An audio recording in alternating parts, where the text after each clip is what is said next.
We've spoken about the wacky ways in which Yu-Gi-Oh cards have gotten censored internationally before. Usually, it's to censor blood, violence, weapons, skimpy clothing, no clothing, religious imagery, words, and other random things, and we always love to laugh at it because the changes are pretty silly and sometimes very obvious. But how about those censors in Yu-Gi-Oh that go unnoticed? The ones that are so minor, you wonder why they even did them in the first place. So for this video, we're looking at some of the censored Yu-Gi-Oh cards you might have not even suspected were changed. You gotta pull out your magnifying glasses to find them.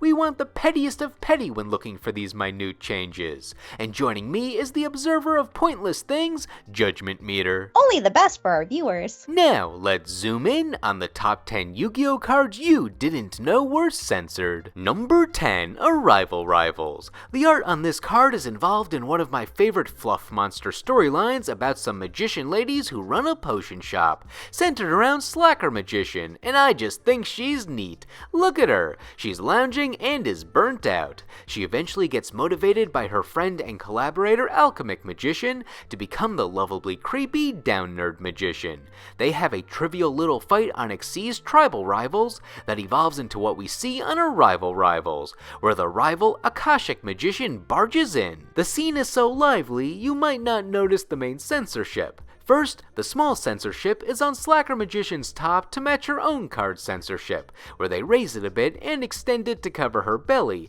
which felt unnecessary but was not unexpected based on how much Konami censored clothes back in the day. The stranger censorship that I hadn't noticed for the longest time though is on the fight itself. In the international art, it looks like Alchemic is restraining Slacker from hitting her by grabbing her left hand. However, in the Japanese version, the tone changes based on what was covered up. Instead, Alchemic might be the aggressor and is pinching Slacker's cheek, so it's possible Slacker is only hitting Alchemic to get her off, and Slacker is also grabbing her wrist just to get the pinching to stop, or maybe the violence is mutually attributed to both of them. Regardless, it's such a minor edit that still maintains the vibe of the original card that you almost miss it. That being said, it's still a pretty silly edit. It's just pinching. We've let through more violent acts in other Yu-Gi-Oh cards. Pulling someone's cheek is too rough. We don't horseplay in this house. We can kill people in Yu-Gi-Oh, but we can't pull their cheeks. This reminds me of the logic of the old Dragon Ball Z Tree of Might TV censorship, where they thought it would be too violent if the villain Turles grabbed Gohan by the head, so they changed it to have him instead grab Gohan by the shoulders. However, they left his face shape as if he was still being grabbed by the head, so the Yu-Gi-Oh edit at least looks cleaner than that. Oh my god. Oh yeah, now it doesn't make any sense. Poor baby. They really should have fixed his face. That looks terrible. In the end, it's an edit not worth getting worked up about, but I sure want to know Konami's logic on why they did it. Luckily, this violent act against Slacker Magician ended when she told everyone to get out! Number 9, Stygian Dirge. Stygian Dirge is a card I've always wanted to make work. It's a floodgate that reduces the level of all your opponent's monsters on the field by 1, so it can mess up their Synchro and Xyz plays, which is funny. However, it won't affect monsters that summon via Fusion, Link, Main Deck, Pendulum, even Ritual can get around it, so it's only cool if you know your opponent's playstyle. As a result, it just exists as a rogue option for side decks and very rarely, but still, it's funny. Anyway, another reason I liked this card was for the art and name. I could never tell what this woman was supposed to be. Is she a demon? Is she a rubber hose cartoon with those proportions? Is she the Stygian or the Dirge? Well, let's go to the name. The name Stygian Dirge is extra verbose. The Japanese card name is just Devilian Song, so they were probably trying to find a way not to have to say devil since that was still touchy in 2009 Yu-Gi-Oh! So Stygian refers to a creature from the river Styx, so still a form of the afterlife, and Dirge is a fancy way to say dark song, so that's how we got the name, though I could never tell if she was the one singing or being affected by the Dirge. Well, it turned out some of my confusion in the past might have been from a mild censor on the card, which I wasn't expecting since it's such an inhuman creature that it feels too confusing to censor.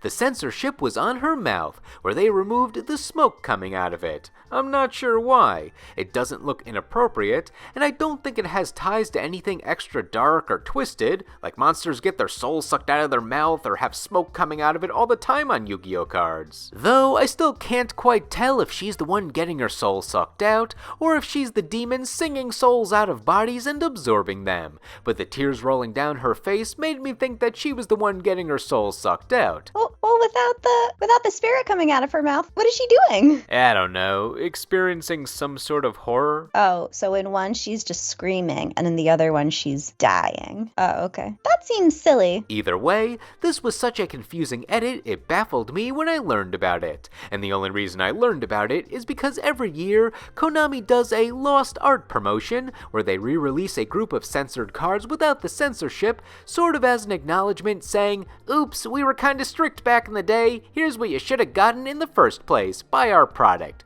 So in 2023, they gave a Stygian dirge with the smoke and all in English, even though they probably could have explained the smoke without censorship in the first place. Oh, that isn't smoke, it's Stygian. Stygian from the Stygian dirge we're having. Stygian dirge. Number 8. Fairy Tale Snow. The fairy tales are a series of anthropomorphic animals with outfits based on classic fairy tales. They have synergy together, but Snow is the most famous of them since she's the best and can be used in the most decks alone. Quick effect, banish 7 from your graveyard hand or field face down to special summon her from your graveyard. Crazy effect for decks that mill. Plus it has a Book of Moon effect when you summon it, giving it even more utility. Anyway, because the fairy tale monsters are some of the most harmless monsters in terms of art style, and because Snow is such a powerful card, I was more worried about fighting against it than I was looking at the art, and I never would have thought, something is censored here. However, the international art hides the major corporate sin the original art had. The card's fairy tale reference is Snow White, so in English, Snow is wearing a nice red dress with green bows, with the big Snow White signifier being her poison apple. However, the Japanese art decided to drill in the Snow White reference one step further. They gave her the Disney Snow White color scheme. I want to see how everything went horribly wrong. The bow color matches, the shoulder puffs have the right stripes, and it was the exact shade of blue. Konami knew it did not want to deal with Disney lawyers, so they swapped out as many colors as they needed to in order to dilute the reference. It's like that Yu-Gi-Oh! Abridged joke where Bakura said that the Destiny board was censored to say final, when its original message was actually even more heinous than death. It was Disney. The edit was so clean, the mostly red dress feels more natural to me than the Disney imitation, even though the blue dress is still on the Japanese card in re-releases. Interestingly, in the Japanese version of Master Duel, she has the censored dress. Not sure if there's a greater risk of Disney sharks attacking them if it's in a video game, but I do find it interesting that Japanese players potentially see two different versions of Snow. Regardless, the potential threat of Disney is more fearsome than the depth of the Shadow Realm. Number 7. Toon Barrel Dragon. This one was a footnote on our original censored card list, where we spoke about how guns were usually censored on Yu-Gi-Oh cards internationally, either being removed, replaced with another weapon, or made to look less realistic, and we discussed the poster child of having its guns altered, the classic Barrel Dragon. Yeah! Barrel Dragon! Barrel Dragon. Barrel Dragon and its various counterparts were all machine dragons made of guns, which is one of those things that just naturally sounds awesome. Its Japanese name is literally Gun Dragon, with realistic guns being one of those things that always got hit on Yu-Gi-Oh cards, especially in the early days. It was no surprise that Barrel Dragon saw an edit. When any of them were censored for international releases, they laserfied all the guns with a neon glow and art style changes. Despite the changes, the laser versions of the guns still looked pretty clean. I love the sparkles on original Barrel Dragon's lasers, and anytime there was a new Barrel Dragon, a laser edit was sure to follow. But hey, we at least got the lost art in English eventually. However, one Barrel Dragon which was completely under my radar was Toon Barrel Dragon. With Toons being the goofy, chibi versions of the referenced monsters, Barrel Dragon was turned into a toy with little pea shooters replacing the guns in the Japanese version. However, despite being non-lethal versions of guns, looking like what guns were usually changed to for censored Yu-Gi-Oh guns, Konami Konami still converted the barrels of the toy gun into more techno-laser patterns in toy form. My speculation is they only made the change to keep it consistent with the regular Barrel Dragon censorship.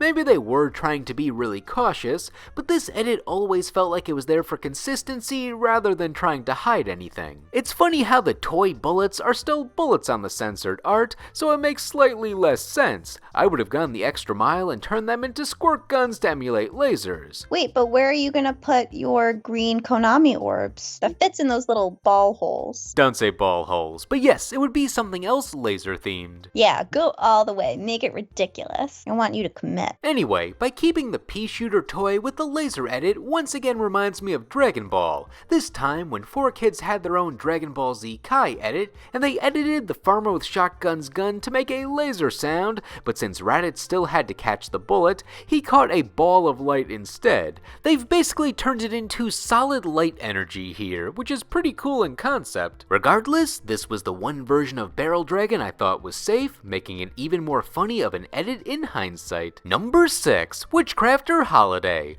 I've always liked the Witchcrafter gimmick. All their spells go back to the hand at the end phase if they were in the graveyard when you control a Witchcrafter monster, so they can work with their monster effects which activate by discarding spells. And of course, their spell cards have pretty good effects on their own, like Holiday here revives a Witchcrafter from the graveyard.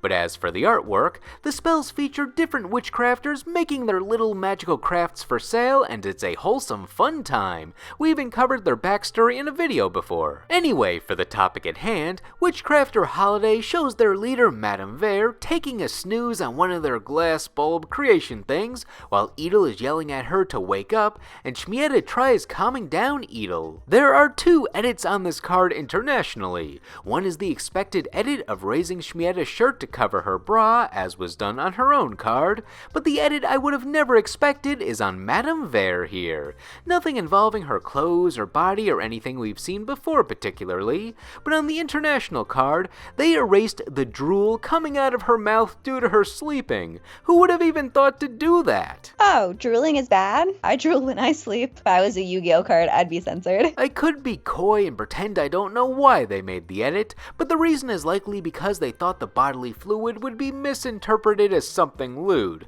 However, I wouldn't have thought that seeing drool. She's sleeping. People drool when they sleep. Other monsters drooled without fear. Not really a big deal, but it always bothered me. I wasn't even thinking that it was something lewd. Now I do. That's ridiculous. Though the one thing I kinda like on the censored card is they kept her squiggly mouth shape consistent on the bottom where they had to redraw it, so that's a fun thing she's got going on for her. Number 5, various Amazonis monsters. For people who watch my Master Duel live streams, twitch.tv/MrTopTenList, like, comment, subscribe, you know Amazonis is an archetype near and dear to my heart. It's been around since my old Warrior Toolbox days, and now I try to make them work with their years of occasional support. They really need this Link monster I sold, which essentially searches 2 warriors from the deck, but it was banned in real life because it was broken. So now they're just a swarming deck with some fusions, battle phase tricks, and raw attack power. But enough of me lamenting about Amazonis not really being viable in the meta. Let's talk about why their censorship is interesting to me. The Amazonis monsters were some of the more unexpected monsters not to get censored back in the day. Usually, when there was a lady with a low-cut top in early Yu-Gi-Oh!, Konami would censor it by drawing on more cloth, which was very obvious once you knew about it. However, despite their clothing that had the coverage of a swimsuit, which was usually too scandalous for 2003 Yu-Gi-Oh!, the Amazonis were never touched, and that's great. I love the primal warrior lady vibes, and I'm glad Amazonis Blowpiper could relax unburdened. Though the anime did do the standard cover up with more clothing gimmick, where they just looked really unnatural with how they airbrushed it on. Like Paladin had the cutoff where her clothing ends but then more clothes above it. It's fine though, it didn't affect the real cards. Since the monsters dodged censorship, I assumed Amazonis had a lifetime pass. However, in the 3 waves of support after that, the censor hammer came down somewhat inconsistently. In the 2010 support, about half the cards were safe, but Amazonis Scouts and Queen were censored of the bunch. Scouts got these bodysuits under their clothing, which always felt odd since they were more covered up than the previous monsters, and the bodysuits just looked awkward. Why didn't they just extend the clothing like they did on other censored cards, and why do the bodysuits cut off mid-leg. For Queen, sadly, she flew too close to the sun with her top, and Konami put extra clothing under her breastplate. Though if she didn't have the breastplate and just had the cloth they added, it would be in line with the uncensored cards. So the awkward part is more that she's wearing the bra armor over the cloth. And for consistency, the Queen was censored the same way on Queen's Pawn, one of my favorite Amazoness artworks, but a shame the card is bad. For the 2017 support, the censored cards were Spy and Empress. Spy got more cloth on her cape and one of those bodysuit textures, but only above her crop top. So what kind of clothing is this supposed to be? Empress had the weirdest edit. On the top, she got the Queen treatment with more cloth underneath, but for some reason there's a slight edit on her hip, and I can't tell why there's a small color change. It feels like someone accidentally clicked fill on MS Paint when making the main edit and they just left it there. There's no way that any skin could have been there. There's just so much fur from the clothes. What? I don't know. Cuckoo bananas. And for the 2022 support, all the human-looking monsters that were not pendulums were censored. Amazoness War Chief, Spiritualist, and the new boss Augusta all got the Queen edit of extra clothing on top. But at least Augusta got more of her cool leopard print design for her censor. Boobs? Boobs! She still has boobs, now they're just covered with tiger fur. Well, at least she's using more of the animal. Oh hey look, this one is horizontal and the other one was vertical. This is horizontal censorship and the other one was vertical censorship. I like how they switch it up. Overall, I'm not sure why the censors were so lax early on, but appeared more on the newer Amazoness cards. Most other archetypes had it the opposite way, where Konami was more lenient in modern Yu-Gi-Oh censorship. It's not a big deal, but I'm interested to know if there was a reason for the early non-censorship, or if people were just like, oh neat, warrior ladies, and got distracted. It's at least nice that the original Amazoness monsters remain uncensored even when they appear on modern Amazoness cards. Amazoness Call can do no wrong. Number 4, Maji-Gire Panda. This is one of the more famous edits of a card, but it has one other edit that no one ever notices because they're too focused on the main theme of the card. Maji-Gire Panda is a monster that gains 500 attack points every time a beast monster on the field is destroyed. It was a counterpart to a card I like better, Yugioh Panda, who gets 500 attack per monster on your opponent's side of the field.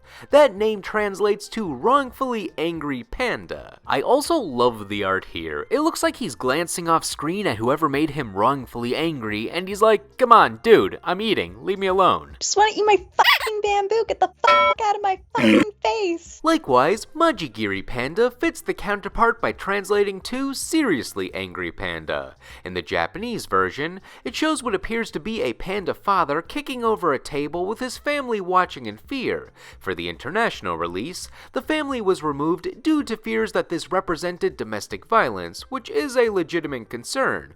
Despite how fictitious all these monsters are, there's something just a bit too real about the scenario portrayed here, even though we technically don't know the backstory. It could just be a pop culture reference, or maybe the dad was angry at something unrelated and was taking it out on the table, but without the context, I understand the removal. However, for the reason the card is on this list, besides removing the family, they also removed the panda head on the shelf on the left that no one brings up. I just thought it was supposed to be a decoration, but I always found it interesting that they wanted no reference to any other panda on this card due to the extremity of the scenario, even if it was just some inanimate object. And that opens up the question, is this guy a narcissist who has a papier-mâché model of his own head?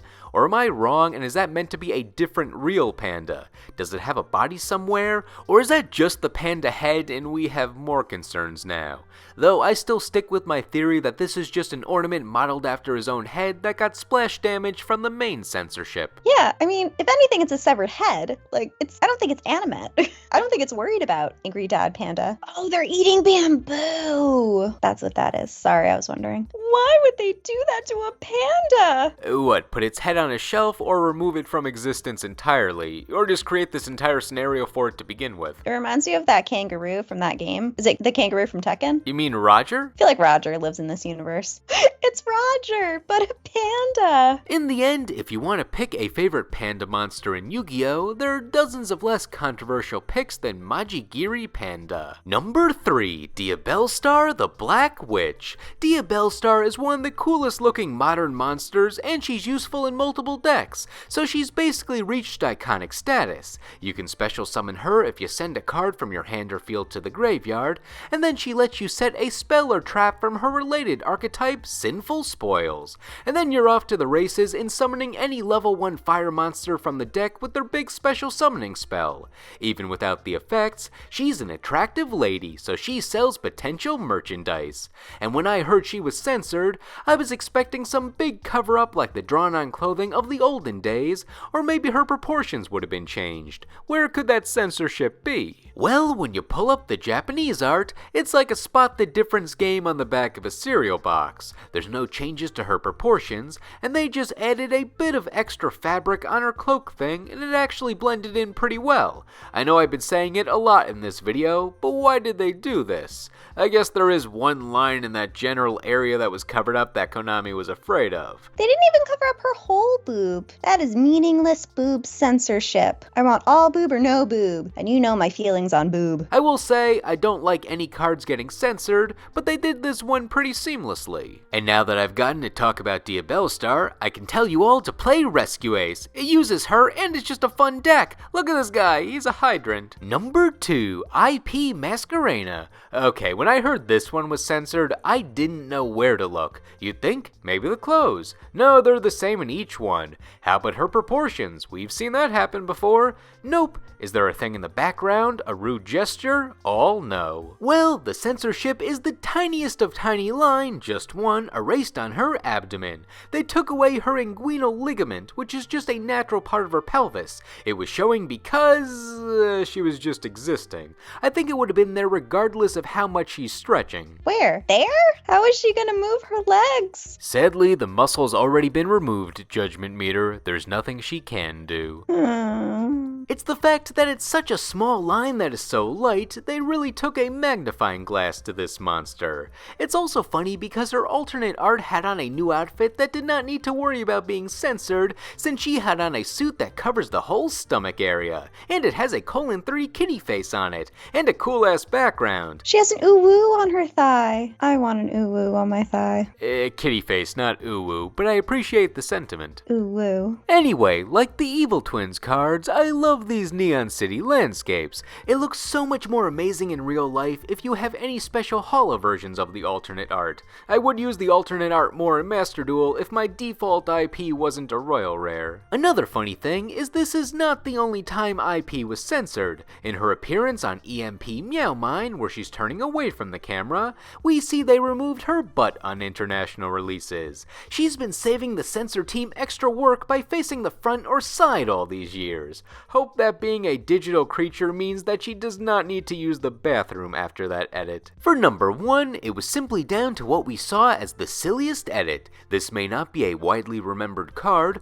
but it's at least involved in one of Yu-Gi-Oh's longest running monster backstories. And if you know me, long-standing plot lines on cards is very important. So I went with number 1, Hate Buster. Hate Buster's art is involved in the battle between Dark Ruler Hades and Dark King of the Abyss, a backstory I've covered twice, both on my original monster backstory list from Dark King of the Abyss's perspective, and on my 7th backstory list from Hades's POV. Basically, Hades kicks Dark King of the Abyss from his throne with force, Abyss plans an ambush on Hades that eventually drains his power so Abyss can take his throne again, but then Hades is revived as a zombie and the ending is ambiguous. Some cards show Hades putting Abyss in an inescapable scenario, while others portray Abyss taking charge, but I get more in depth with that on my 7th backstory video. For the card at hand, Hate Buster is when Abyss is starting his attack on Hades. Its effect is, if a battle where a fiend is targeted for an attack, both the attacker and the attackee are targeted, then destroyed, and also inflict burn damage to your opponent based on their monster's attack value. you.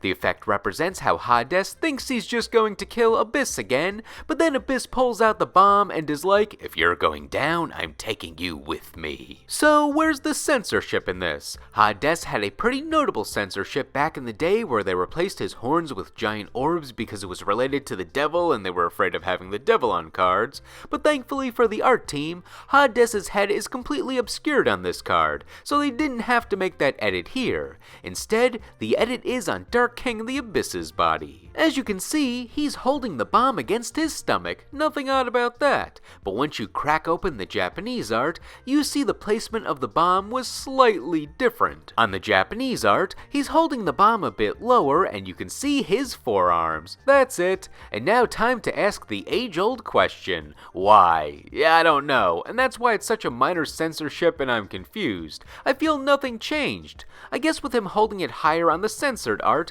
you can't see all of the flame on the fuse, but we've seen fire and explosions on other cards, so it just doesn't add up. The other reason might be that he was holding the bomb around crotch level on the original, and they were afraid it looked a bit too lewd, but that also feels like a stretch, and I can't envision it even if I tried to. I don't know, it's a monster, his crotch could be anywhere. In the end, this is just an odd censorship I never would have expected on this card after looking at it for so many years, and it's the card I want the most answers on why it was altered. Alas, I don't ever expect that will be explained. Also, looking at this card for so long made me realize Hades is caked up and has a larger butt than I expected. Anyway, Hate Buster, did you all know it was censored? Because I didn't, and that's why it gets number 1 on this list. Now, what did you think? Did you learn all these cards were censored here, or did you know about them for ages? And what are some of the funniest censored cards in Yu-Gi-Oh that you love, whether we discussed them or not?